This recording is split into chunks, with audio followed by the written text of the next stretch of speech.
ओठावरील शब्द आनंद.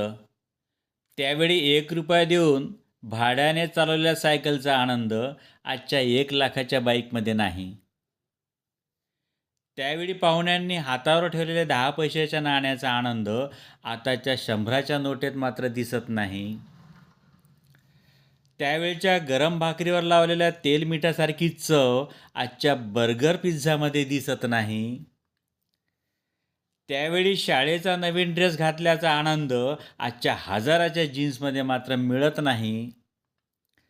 यात्रेतील ट्युरिंग टॉकीजमध्ये सिनेमा बघण्याचा आनंद आजच्या AC मल्टिप्लेक्स थिएटरमध्ये मात्र आपल्याला मिळत नाही. शाळेच्या सुट्टीत मामाच्या गावाला जाण्याचा आनंद आज मामाच्या गावाला वारंवार जाऊनही कधी मिळत नाही. आज सर्वच काही सुख असून त्यावेळेसारखा आनंद मात्र नाही. धन्यवाद.